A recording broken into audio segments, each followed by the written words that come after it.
Hey, it's Chris and Rich from the Foiling Mag, here to do a quick review on the new AK Tracer V3 foil, which is the latest foil they've released in their lineup, pitched as a surf and freeride focused hydrofoil. So we are presented with a high to mid aspect, sort of faster next gen foil. If you look at it from the nose there, it's got quite a pronounced gull wing. So you can see there's quite a spine down either side and a little bit of drop in each tip, isn't there?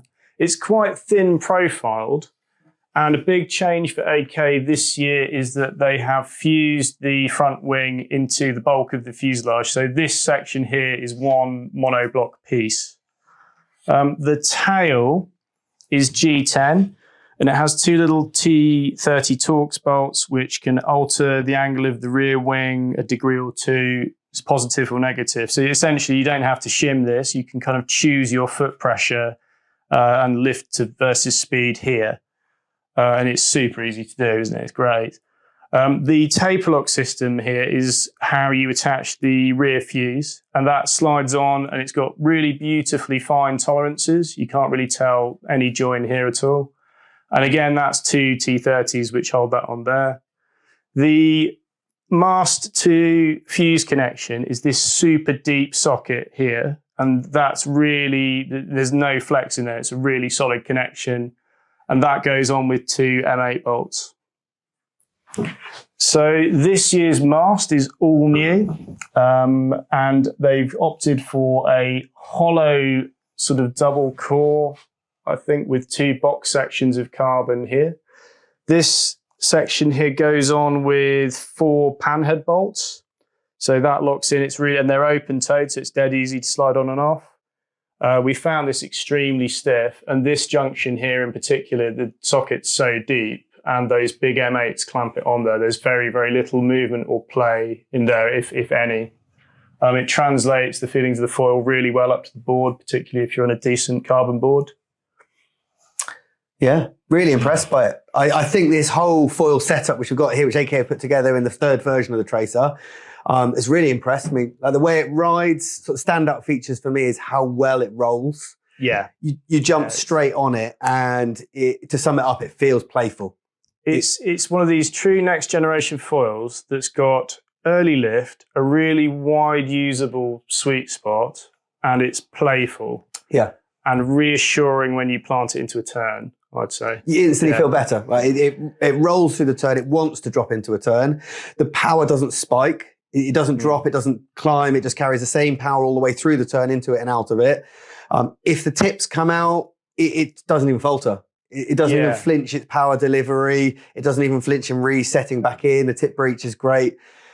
And to me, you feel like you jump straight on this foil and carve as a better rider. Yeah, confident. Yeah, I'd completely agree with that. I think for anyone sort of intermediate and above, this would be a really good kind of step down foil if you've maybe been on like a 1250 or something like that, and you want to go a little bit quicker, but not compromise the low end lift too much. It's a really, it's a pretty easy foil to use for its size, I'd say. Exactly. I mean, obviously it's next generation, and that's really clear in how powerful it is per size. Yeah. So for a 1030 to have the power it's got, this felt like a staple size. It felt like somebody would step down to this, but feel straight away at home if they're used to a 12 or 1300. For me, its low end lift was really impressitive. Yeah, you've proned it quite a lot, haven't you? Yeah, exactly. And I wanted to do that to really test how it handled that bottom end, because for me, it's something I think that's really important when you're proning, is that if you hit the white water, if you're having to pump, if the foil's got all top end and no bottom end, it makes it really difficult. Yeah. But what they've achieved here is a really good bottom end lifting foil, which you can dig it back up from the grave and get your speed back again really well. Yeah, it's one of these foils that takes power from the wave well and has a lot of carry. So you can ride right out onto the shoulder, and you still feel a lot of propulsion, I'd say, from not much wave. It squirts forwards. It feels good. The tail makes a big difference. And I think this is a really nice feature, which so I was a little bit skeptical at first, but then having tweaked with it on the water by taking a little tool out, you can really change the feel of the foil out there. Yeah, a little degree change there makes a hell of a difference. And that would make it really easy to trim between prone use and wing use as well, you know, propelled use. Exactly. And you can flatten it off. It's clearly got a lot more speed, a lot less drag, but it doesn't create quite so much lift for pumping. Yeah. Or you can pitch it down. You can create a bit more drag. You'll lose a bit of top end speed, but it just bounces up on the pump really, really well. It's good. I was a little bit skeptical about the use of G10 there.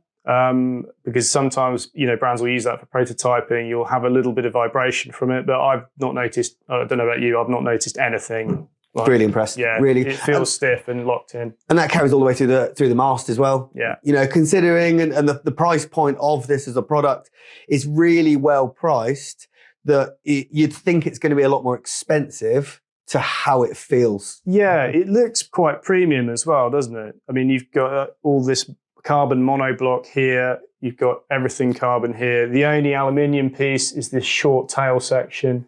So this tail we've used, I think, is their medium size, which is 31.5 centimeters. For more advanced riders, for sure, I'd drop that to their shorter one, which I think is 25 centimeters. I think there's an even longer one as well, which will obviously help with pumping. But I think for winging, this would benefit from being a little bit shorter. Yeah, and I don't think, and because it's such a inherently pitch stable setup, I don't think it would compromise it too much. No. So yeah, I think it's a really impressive setup. Who's it going to be for? I think, I mean, we've tried the mid-size here, which is the 1030, which feels like anybody with ability to create speed. Yeah. And handle a foil is going to get on fine. Whether maybe not your first foil, but if you're an intermediate rider. Yeah, definitely. I think, yeah, from a winging perspective, if you're around the corners nicely and tacking, perhaps it's time to move on to something like this and maybe use a bit more speed and carry from the wave. But I think at the same time, the smaller sizes are going to lend themselves, not just intermediate riders, to advanced riders. This feels like it's going to be a foil which you'd never grow out of. Yeah. If turns and waves are your thing, it's doing it all. They're doing an 800 square centimetre under this, and I think that would be really interesting for bigger conditions. And this has been developed in Cape Town, and you can almost kind of feel the conditions it's designed for. It handles speed well, and it handles bigger waves really well. Great foil. Yeah, really good foil. And so that is, we've been looking at the AK Tracer V3. This is the 1030. Pitched by AK as their surf and free ride focused foil. For us, we've been really impressed, and it's a winner. It's a winner.